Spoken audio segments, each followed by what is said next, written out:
They orchestrated an enterprise of around 6 people. We know it's more.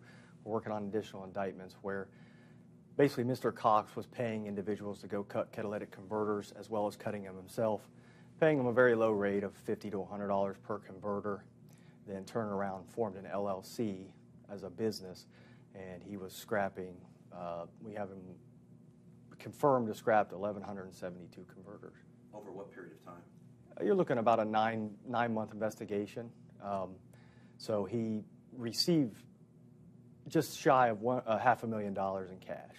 What we found was a lot of the scrap yards are paying cash, no checks.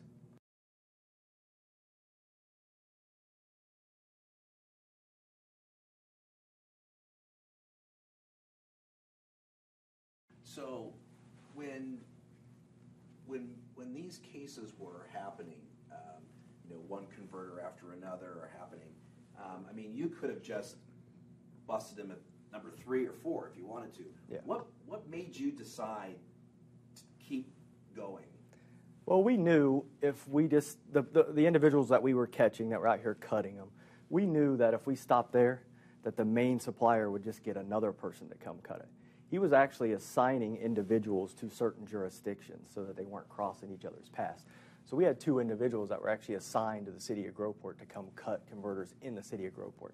If we would have just thrown them into jail on a simple F5 property crime, they would have bonded out, probably continued doing it due to drug habits and or just got somebody else. So we knew we had to kind of take it off at the source.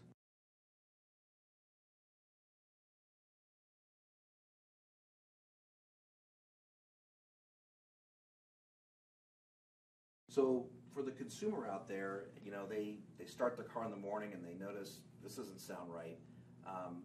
Was it mostly individual cars, or were they going after the box trucks of restaurants and other businesses? They would do both. They kind of started out with individual cars. They quickly learned about the 3 precious metals inside of them that were a lot more valuable whenever you're talking about commercial motor vehicles. You got a lot more of the 3 precious metals in there. So they quickly switched over to majority of commercial box trucks. Now, a lot of times you have more than one converter under there. So it's very quick 2 cuts per converter, and they're out, commercial, they're going to get anywhere from $600 to $1,500 at a scrapyard per converter, whereas your average car, you're going to get $300 to $600.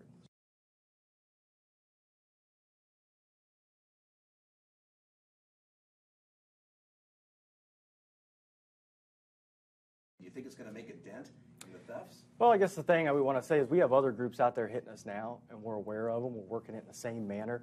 There's so much technology that goes into solving one of these. It's not an overnight case. For GPS tracking devices, things that we can do now.